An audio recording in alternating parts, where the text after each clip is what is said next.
My sister is my mom's golden child. When I stood up for myself, I was pushed away.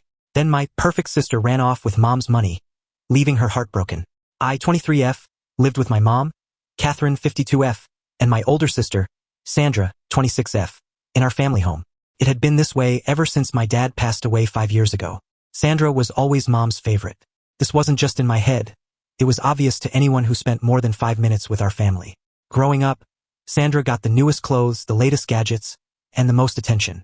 Mom attended all of Sandra's school events, but when it came to mine, there was always an excuse. I'm too tired. I have to work late. Stung, but I got used to it. As we got older, nothing changed. Sandra went to a prestigious university to study law, while I attended a local community college for an associate's degree in graphic design. Mom couldn't stop bragging about Sandra to anyone who would listen. My Sandra is going to be a big-shot lawyer one day. Meanwhile, my career choice was met with indifference at best, disappointment at worst. But the favoritism wasn't even the worst part. It was the unfair division of responsibilities at home. Since Sandra was focusing on her studies, I was expected to take care of all the household chores. And when I say all, I mean every single one. Every morning, I woke up at 6 a.m. to start my day. I made breakfast for everyone. Mom liked her eggs sunny side up with toast, no crust, and Sandra preferred a veggie omelet with fruit. I cleaned up the kitchen, did the dishes, and started laundry before heading to my part-time job at a coffee shop. After work, I vacuumed, dusted, mopped, and did grocery shopping. Dinner was another production. I cooked elaborate meals while Sandra lounged on the couch, scrolling through her phone. Mom would chat with her about her day, her studies, her future plans. I'd be lucky to get a word in. And after dinner, guess who was stuck with cleanup? If I ever dared to complain or ask for help, Mom would shoot me a disappointed look. Your sister needs to focus on her studies. She's going to have a bright future and take care of us all one day. The least you can do is help out around the house. I felt like a maid in my own home. One Saturday, I had plans to meet my friends for a group project. I had been looking forward to it all week. That morning, as I was making breakfast, Mom walked in. Oh, good, you're up. I need you to deep clean the living room today. The carpet needs shampooing, and the curtains need to be washed. My stomach sank. Mom, I have plans today. I told you about my group project. Remember? She frowned. Can't you reschedule? This is important. We're having guests over next week, and I want the house to look perfect. I took a deep breath. I can't reschedule. We've been planning this for weeks. Maybe Sandra could help. Right on cue, Sandra walked in, still in her pajamas at 10 a.m., yawning. Mom's face softened. Good morning, sweetie. Did you sleep well? Don't forget you have that online study group later. She turned back to me, her expression hardening. Your sister has important studying to do. She can't be expected to clean. You know how crucial her education is. Something inside me snapped. And what about my education? What about my plans? My life? Don't they matter at all? Mom looked taken aback. Of course they matter, but not as much as Sandra's, right? Never as much as Sandra's. Sandra, who had been watching with wide eyes, finally spoke up. Hey, don't drag me into this. It's not my fault Mom asks you to do the chores. I turned on her. No, it's not your fault. But you've never once offered to help either. Mom tried to calm me down, but I was done. I'm done being a maid in this house. I'm done being treated like I'm less important. I'm done with the favoritism, the unfair expectations. All of it. I turned to Sandra. Mom never asks you to do chores because she thinks you're going to be this big success and take care of her. That's a lot of pressure, isn't it? But hey, at least you get to relax while I do all the work. Sandra's face flushed. That's not fair. I work hard at my studies. And I don't. I shot back. I'm working, studying, and doing all the housework. When do I get to focus on my future? Mom's response shattered me. Sweetheart, Sandra's career path is just more stable, more financially rewarding in the long run. I stared at her in disbelief. So my worth in this family is measured by how much money I'll make? Silence. I felt tears sting my eyes, but I blinked them back. I wasn't gonna cry, not now. You know what? I'm done. I'm not cleaning the living room today. I'm going to my group project. And when I come back, we're having a serious conversation about how things run in this house. Or I'm moving out. With that, I grabbed my bag and stormed out. I returned home late that evening, emotionally drained but determined to have the conversation I had promised. As soon as I walked through the door, I could feel the tension in the air. Mom and Sandra were in the living room, pretending to watch TV, but I could tell neither of them was really paying attention. Hey, I said hesitantly. Can we talk? Silence. They both continued staring straight ahead. I took a deep breath and pushed forward. Look, I know this morning was intense, but I really think we need to address this. All I'm asking for is a little help from Sandra with the household chores. It would make me feel like we're being treated equally. Mom finally turned to face me, her expression cold. I think you've said quite enough already. Sandra crossed her arms, her voice dripping with disdain. Yeah, we heard you loud and clear this morning. You're just jealous of me and my potential future. How selfish can you be? I felt like I had been punched in the gut. Selfish? How is asking for help selfish? Mom shook her head.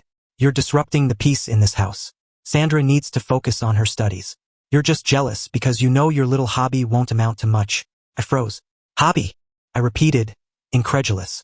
Graphic design is a real career, Mom. If you'd ever bothered to learn about it. Enough. Mom cut me off.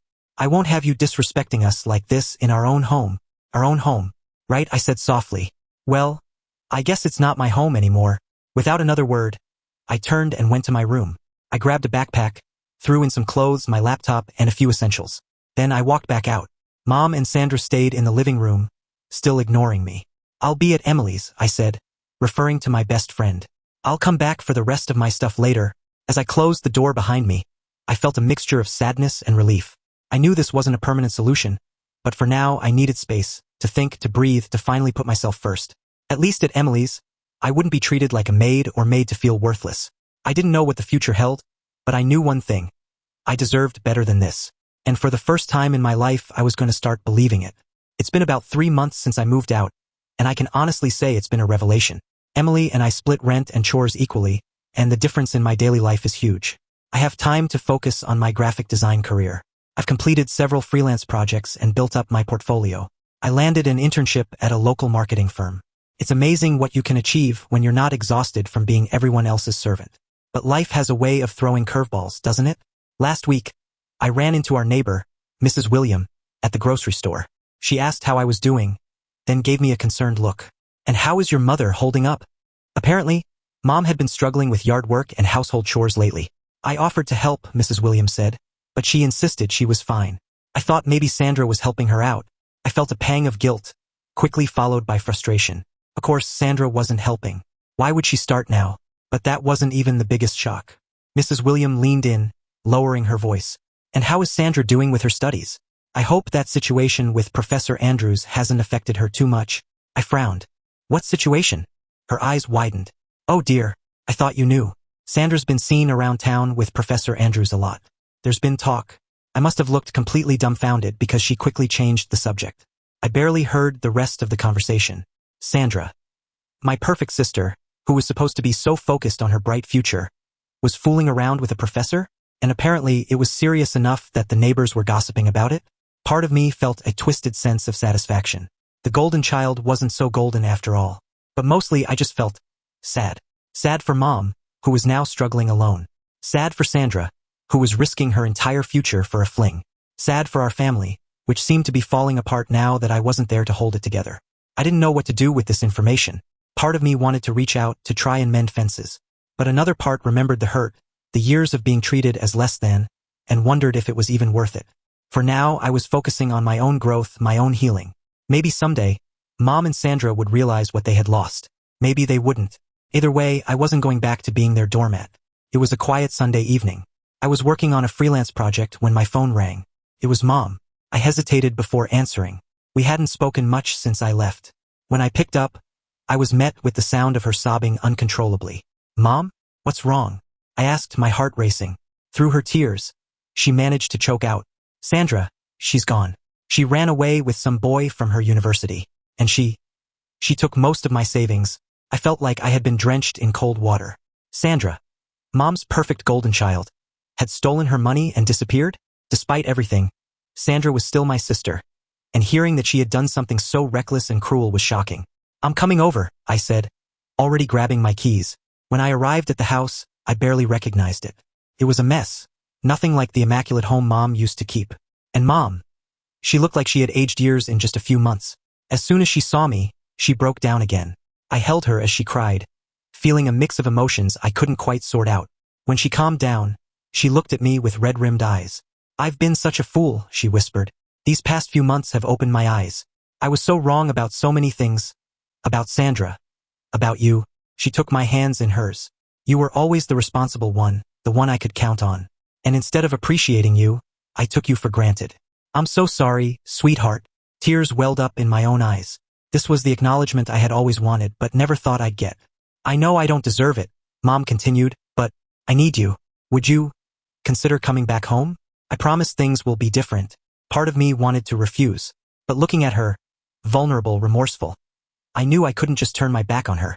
Okay, Mom, I said softly. I'll come back. But things really do need to be different this time. She nodded eagerly. They will be. Promise. So here I am, back in my childhood home. Strange, uncomfortable, but also comforting. Mom and I are learning to communicate better. She's taken a genuine interest in my graphic design work, even asking me to teach her some basics. It's not easy, but we're managing. As for Sandra, we haven't heard from her. Maybe we never will. But for the first time in my life, I feel valued. And that's enough.